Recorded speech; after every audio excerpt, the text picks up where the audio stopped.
Good afternoon, everyone. CountryFlyboy here, and today, a guilty pleasure. We're gonna just show off and play around in one of my favorite airplanes in Flight Simulator. Actually, one of my favorite planes of all time. So it's a fighter jet, and if you asked me, CountryFlyboy, what was your favorite fighter plane ever of all time? I would tell you the F15 Strike Eagle. So I have an F15 Strike Eagle in my flight sim, naturally. I have the Iris F15E Strike Eagle Mudhend. It's nice. It's a nice plane. But I didn't get it because it's my favorite F15. Okay, those of you know I play Ace Combat 6. It's one of my favorite Ace Combats because the gameplay is really solid. I've played it several times. I've done a Let's Play of it on my channel. It's one of my favorite games on a console. And my go-to plane is the F15. Now, I have a paint job in Ace Combat 6 called the IdolMaster F15 paint job. It's the IdolMaster F15. So, I'll link to my videos below of me playing Ace Combat 6 if you're interested with the F15. I was looking for an F18 paint job one day for the default F18 of the Scarface paint job, which is the squadron you play as in Ace Combat 2. You play as this Scarface squadron, and I was looking for a Scarface paint job for FSX F18. Now, I knew there was one because I had it before. Years ago on an older machine I had one, but I was looking to find it. I never found it, but I did find something else. I did find the IdolMaster paint job for the Iris F15, to which every time I fly this plane, I have a smile on my face, a ear-to-ear grin. So let's put a load on the plane real quick. Bring up the load thing. We'll load the gun. We'll put an aim. Let's put some aim 120s on the inner pylons. Actually, yes, aim 120s. Aim 9 on the outer pylons. So Sidewinder and AMRAM.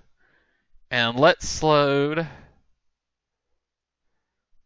our two pods, the navigation pod and the targeting pod. For our central pylon, we'll put a Mark GBU 31 bomb. For the two outer pylons, Mark 82.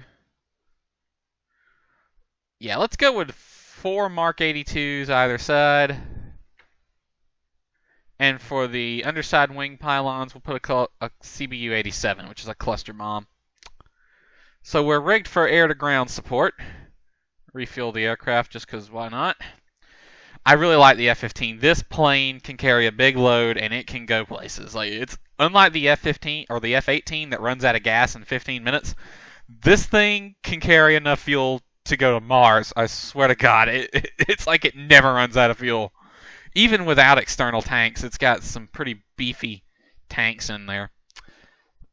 So I figure our plan today would be to take off. We're here at Moody Air Force Base, Valdosta, Georgia. Take off. We'll fly down to the Pine Castle bomb range, drop a few bombs.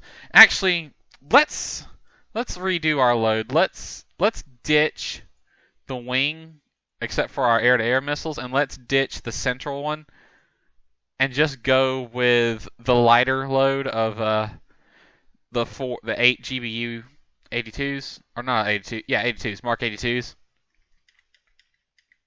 All right, so let's get started. I'll go over a few things while I start the plane. This is not going to be a tutorial on how to start the plane, but why not? We'll mention it a bit. We first want to hook up external power by flipping them 2 switches, and then start the. It's an APU, but they don't call it an APU. You pull on that lever there, and it's started, and you wait for it to stabilize. Okay, right about there. Once it has, I'll go ahead and start the right engine first by clicking on the starter knob here. That pulls up on the throttle. You saw it there. It pulled up on that little switch on the throttle. We wait for the RPM to hit 20%, and then we will left click on the throttle itself. And that starts the right engine. You can see it coming up here. RPM's rising, temp is rising. We hear the engine coming over, and repeat for the left engine. Go ahead and turn on the formation lights. That's the only light I ever turn on. I leave all the other external lights off. Oh, we need to get rid of that flag and arm our ejection seat. There's 20%. And we'll go ahead and turn on the INS, flip that straight over to nav. Sensors I go ahead and turn on. Leave the radar off for now. Once the engines are up and running, the APU will kill itself automatically. Once we hear that, we flip on the engine generators themselves. Our displays come alive. And we can flip off the external power here. Go ahead and close the canopy, but I'm not going to lock it. Set our internal lights. We want to turn the UFC brightness up, as well as the warning and caution lights on, so we get the warning lights. Okay, clear the caution and hit the nav switch and flip that over to menu mode. Hop over into the back seat and set the displays up the way we like them. Get rid of this flag, arm the ejection seat, and repeat back here with the lights. Go ahead and turn on the target FLIR. Pods transmit, just because I don't want to come back here and do it later. We'll set TSD on the left side, actually TSD on the right side, and I like the ADI on the left. That's how I set the two outer displays. And for the inner displays, armament and, I don't know, air to ground radar, I guess. We'll leave that one for now. Flip back up front, and we just wait for the INS to align at this point. It takes about 3 minutes for the INS to align. So, what is the IdolMaster paint job? Well, in Ace Combat 6 is where the IdolMaster paint jobs first get introduced. So, the company that makes Ace Combat is Namco Bandai. That's the publisher. And they also make a game called, they make the IdolMaster series, which is an anime game that was for years only available in Japan, and recently, a few years ago, came out in the US. I haven't got it yet because it's for handhelds and I don't have a handheld. But basically in that game, you are, as far as I can tell, since I've never played it, I've only looked up a little bit about it. As far as I can tell, you are a type of talent agent that takes young teenage girls and turns them into pop stars. So you pick the songs and their outfits and whatnot. So, as sort of a nod to that game, the developers of Ace Combat made paint jobs of the different girls that are in the game. The F15 being my favorite, I chose the F15's IdolMaster paint job, which was Shihaya Kasargi. This one right here, this lovely lady you see here. Now, in Ace Combat 6, the paint jobs actually changed a bit about the planes. So they changed the color of the plane, as well as give it a girl on the side. They also changed the missile smoke color to match the airplane. But sometimes they do change the physics too. Like the IdolMaster F15 is faster and more maneuverable than the stock F15. It also accelerates faster, but at the cost of defense. The plane can't take a hit as well as the stock F15. One missile blows it out of the sky. And it has a tendency to control lock on you. If you get hit at all by a missile or by a gun, the controls will lock up and the plane tends to nosedive for a second. Your controls are just unresponsive for one whole second, and the plane will nosedive after you take a hit, which can be dangerous. That's just a tendency that the plane has. So my love for this plane and this paint job is obvious, because not only do I have it in Ace Combat 6, I have it in FSX, obviously, and it's my favorite fighter plane ever. I also have a 172-inch scale model of this airplane with this paint job. I cannot remember who the author of this paint job is, but I thank you, and I love you forever. Okay, the INS has aligned. So I hit to flip this over to air-to-air radar. I like the HSI down here on the bottom, and I like the TSD over here on the right side, so I can turn on the FLIR and get terrain info. Okay, the TACAN on this airbase is channel 80 X-ray. I'm not gonna tutorialize this plane. This is because I don't know a lot about it myself. Fighter jets are a bit finicky, and they take a lot of practice to learn to work properly. Turn taxi light on. All right, radar is on standby mode right now because we hadn't turned it on. Okay, so we're gonna be a little throttled, taxi out of the shelter here.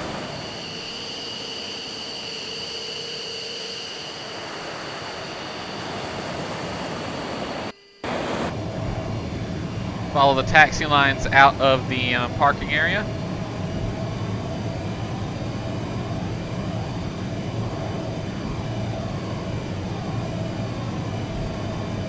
Alrighty, I don't know which runway is active. I'm just gonna align compass and altimeter, and we'll call ground for taxi out, and we'll depart to the south. Oops, avionics, gotta turn them on. Moody ground, IdolMaster 11 ready. Yes, and I added the IdolMaster call sign to FSX. I'm a geek. 36 left, that is to our right. 8.451 ready. Taxi to and hold short runway 36 left using taxiway. Right, that is to the right, right? 11. Yes. Alright, we're ready to go. Trim set for takeoff. Moody Tower, IdolMaster 11 ready at runway 36 left, departure to the south. IdolMaster 11 clear for takeoff, runway 36 cleared for takeoff. left, departure to the south approved. 36 left, and we'll make a right turn onto the south heading, because we go left, then we're going to go over the city of Valdosta, and this plane, if you've ever been to an air show and seen the F15, you know as well as I do how loud this plane is. So let's not disturb the good people of Valdosta. Also, if you look at the GPS, we got Valdosta Regional right over there, and we don't want to get into the traffic flow there. So we'll make a right, and we got this restricted airspace right here that we can go through. Since we own that restricted airspace, so we can go through it. Alrighty, I'm going to give it full afterburner on this takeoff. Here we go. 100 knot, or 80. There's 100 knots. Rotate at 140. Pull back on the stick. Full, it's a heavy plane, so it tends to get airborne late. Bring the gear and the flaps up. Warning, over temp left. As we over temp. Warning, over temp left. Warning, over temp Throttling right. back. Warning, Throttling back. over temp right. It does over temp pretty easily.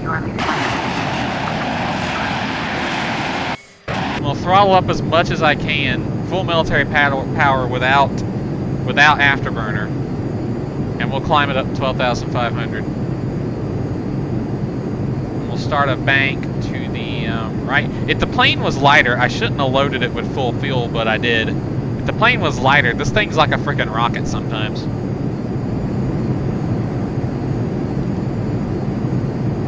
Good look at Moody Air Force Base. You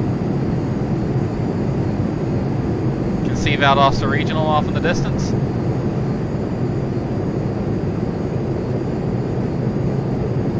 We'll set for 5 degrees on the FPV, which would be about 10 degrees nose up pitch.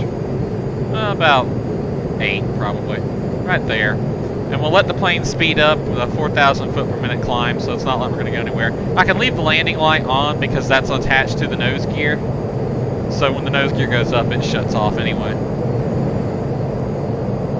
Okay, we'll set my comm radio to 123.45. That way we don't hear anybody talking on the radio. And we'll head down to the Pine Castle bomb range and see what trouble we can get into. And on our way down there, let's just get a good look at this beautiful airplane. She's lovely, isn't she? There's a reason why I like the F15 as much as I do, because this plane is the definition. I heard a documentary on this one once that describes this plane to just perfectly. It's not designed to be the best, it's designed to be good enough. But that simplistic design of being good enough made it the best. Someone correct me if I'm wrong on this, because I'm not 100% sure, but I think to date there has been no F-15s lost to combat operations. All the F-15s lost has been to pilot error or accidents. There hadn't been a single combat loss of the F-15, which is an exemplary record. Okay, as we move through the cloud layer, getting a little bumpy.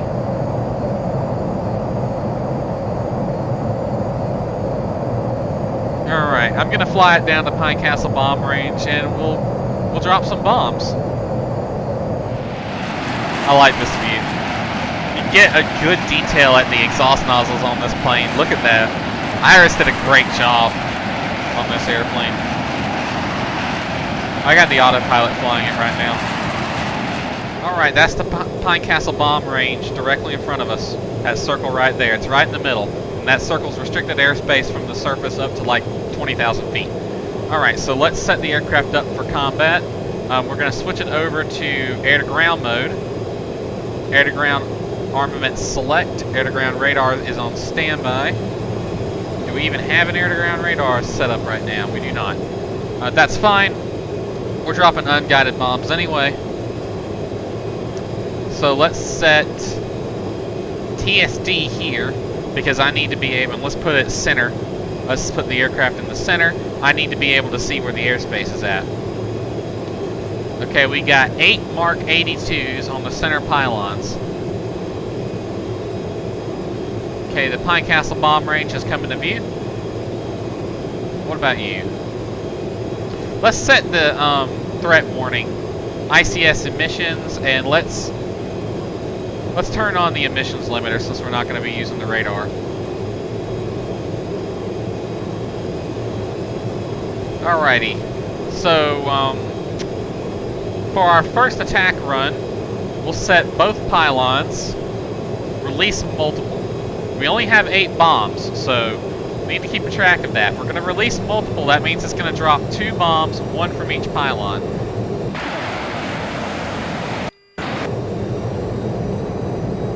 Be down to 6 after we drop it. By the way, I want to mention this before I forget. See that lever right there? The yellow-black lever?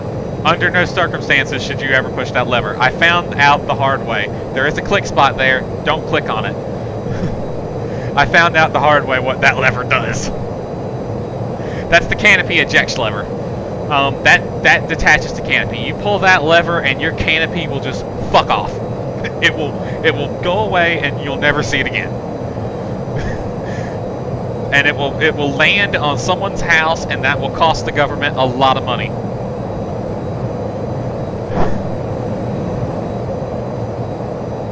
Alright, we've been cleared to the bomb range. Our first target is going to be a radar dish. So I'm going to, master arm is on, master arm is on. We're going to come in and we'll set the pipper, the targeting pipper is calibrated for 500 feet at 400 knots. So that's what we want to set. 500 feet off the ground at 400 knots. Radio altimeter right here. MSL altimeter is synced to the local the pressure. Okay, I believe I have identified our first target. Radar dish just off my nose.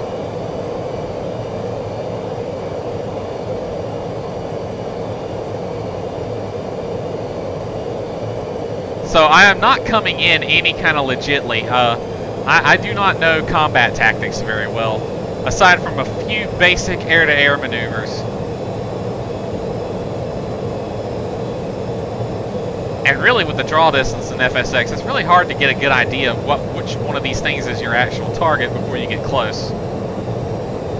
But I believe the radar dish is this one off my nose, surrounded by those containers. Yes, looks like it is.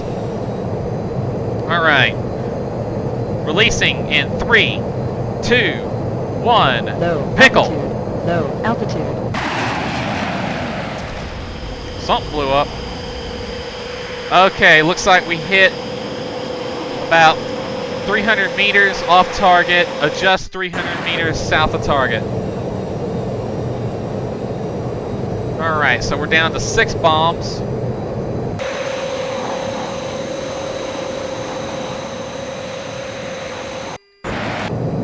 Alright, so we want to release early on the next run.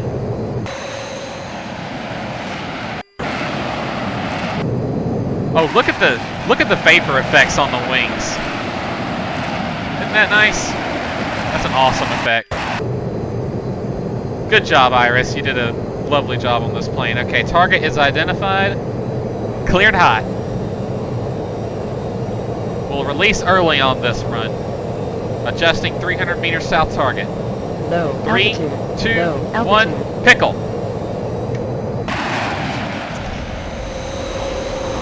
Okay, looks like we hit 3 before the target this time.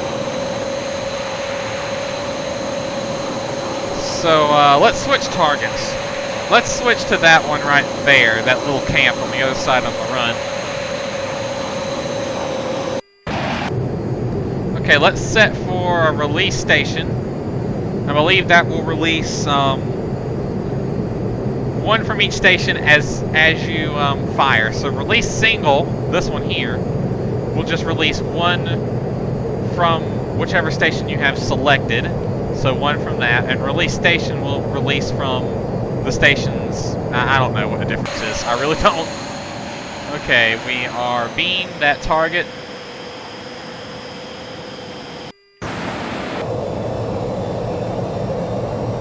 So yes, it does let you fire and deploy weapons by itself, but it doesn't do a good job of simulating them. Not unless you have TAC pack. So basically, I'm using unguided bombs because that's all it models.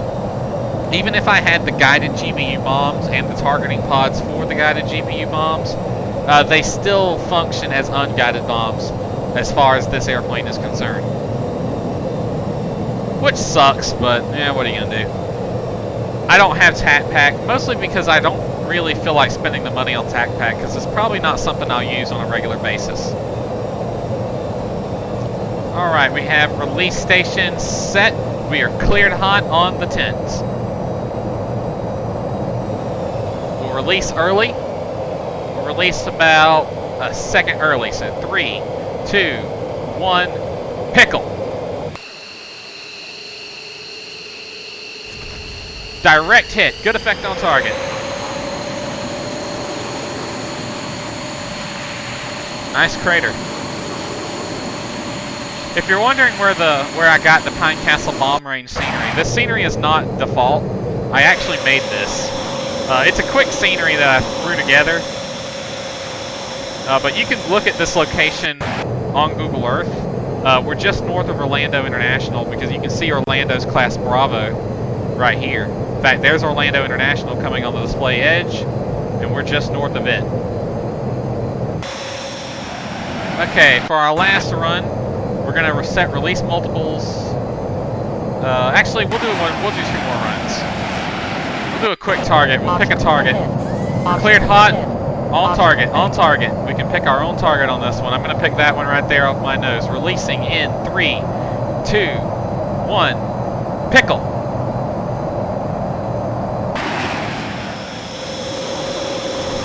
Oh my God, that's 500 meters off target right there. Did I mention I can't shoot for shit? I just figured out what release station does. Release station only releases from one station at a time until it's empty. So we are out on the left side. We'll release multiple on the right side only, so it should drop the 2 bombs together on our next run. Let's dive bomb it. So we'll switch back and we'll target the radar again. And we are going to give it full afterburner. Over G. Over. Look at that. What a beauty. We're going to get some altitude and we're going to dive bomb that radar station.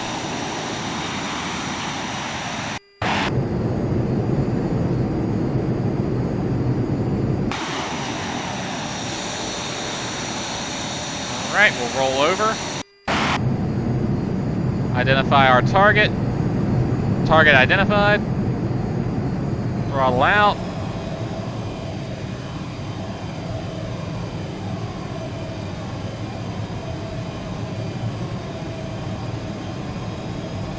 Let the plane speed up in the dive.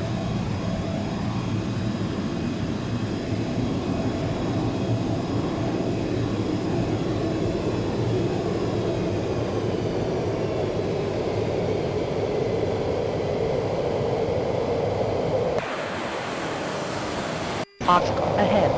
Obstacle ahead. Pickle! Obstacle ahead. Obstacle ahead. Obstacle ahead. Obstacle ahead. Please tell me I hit something.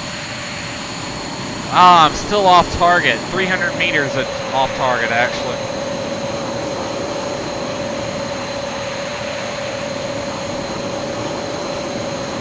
So if you're wondering what the Pine Castle bomb range is, this is a bomb range in Central Florida, and it's the only bomb range in the southeast U.S. that is certified for live ordnance training. So this is the bomb range that everyone comes to when they want to do live ordnance training. I'm just going to drop a bomb in like a random spot this time. See, the problem is this Pipper is calibrated for 400 feet or 500 feet at 400 knots. And I never come in at exactly that. Obstacle ahead. Obstacle Pickle. ahead. Obstacle ahead. See, look, that's a full 300 meters off target again.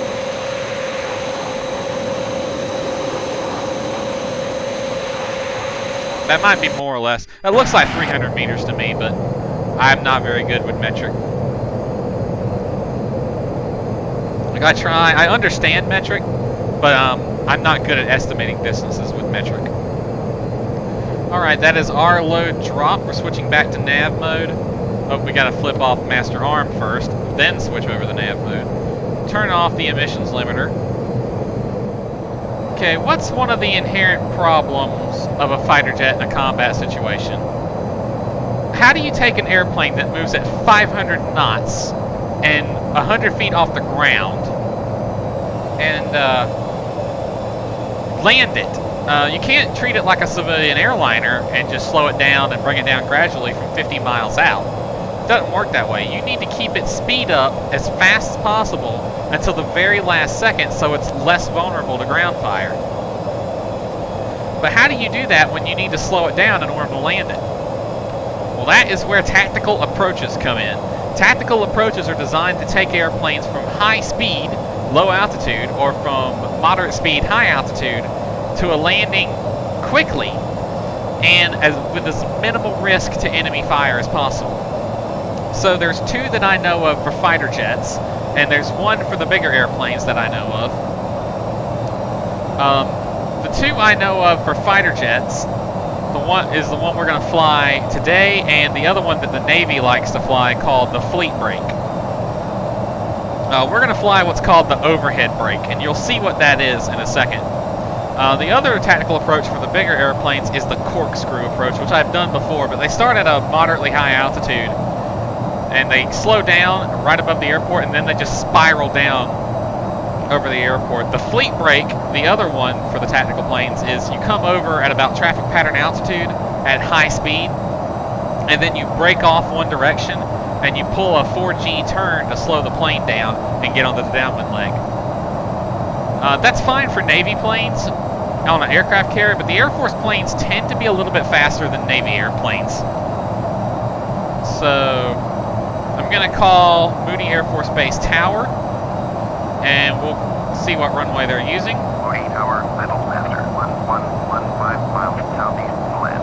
IdolMaster 11, Moody Tower, there's light left traffic, runway 18 left, altimeter 300. 18 left. They're landing 18 left. Great. They've changed. Left traffic, runway 18 left, IdolMaster. Well, that gives me more time to explain what I'm going to do.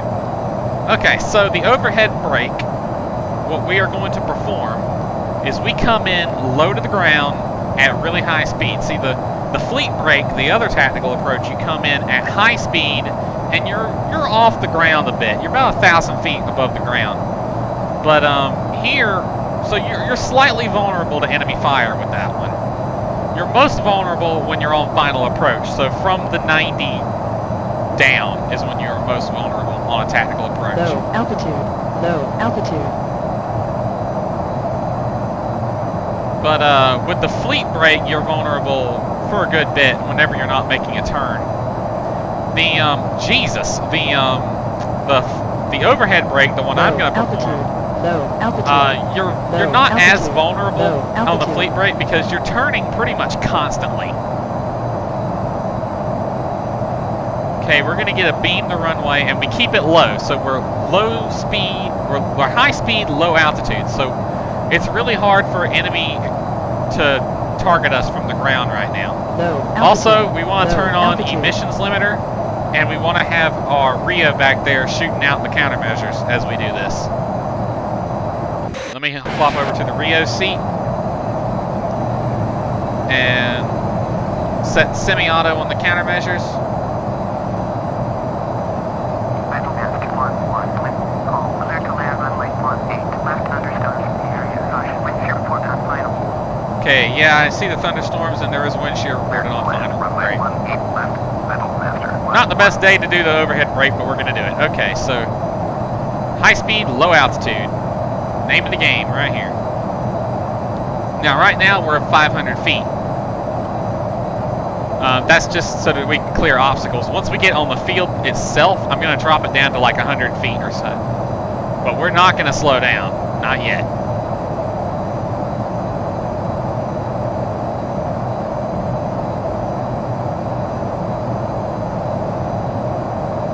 Look for the runway, look for the runway, look for the runway, look for the runway. There's the runway. There's the runway we want. Low altitude. Okay, on the field, my frame rate has tanked. Okay, over the threshold, throttle out, pitch up, air brake out. Make a left turn onto the downwind and climbing up the traffic pattern altitude. Loop it over.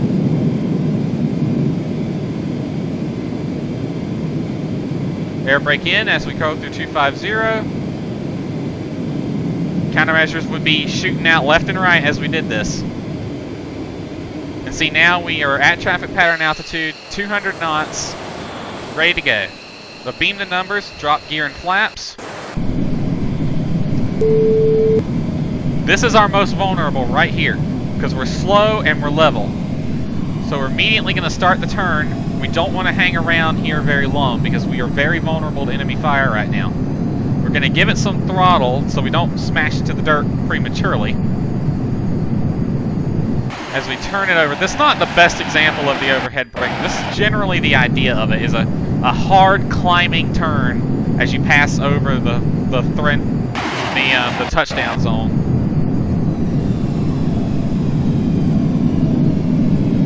So that you minimize your exposure to enemy fire and slow the plane down.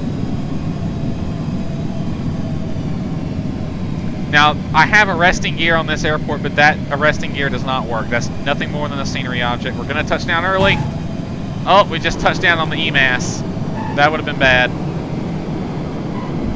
Okay, we roll over the gear. Brake out. Now, the F15 does not have reverse thrusters. So, air brake is out. And I have to wait till I'm below 100 knots indicated before I activate my wheel brakes. And there's another issue with this airplane. The wheel brakes do not activate in tandem. So it's like if I hold the brakes down, watch what happens. The plane goes nuts. And I almost lose control of it.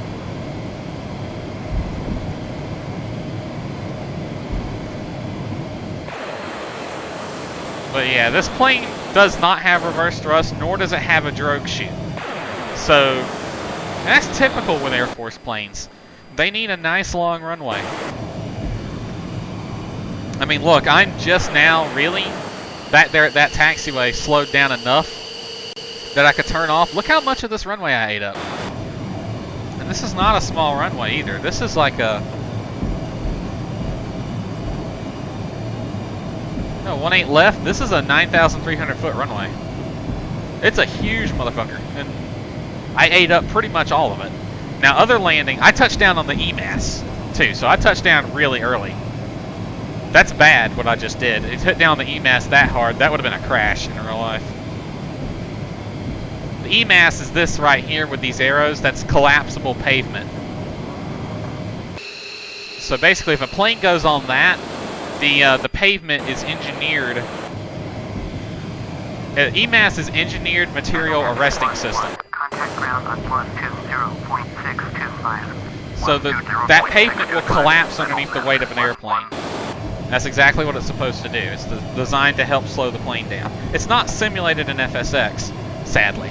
But yeah, that's generally what that is EMAS right there. Now that marking, that chevron marking leading up to the runway, that just indicates that that is not a landable surface.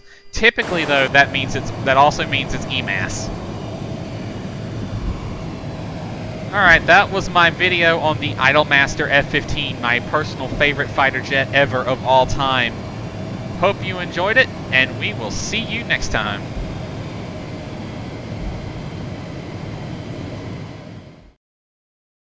Why, yes, I am a nerd. Thanks for asking.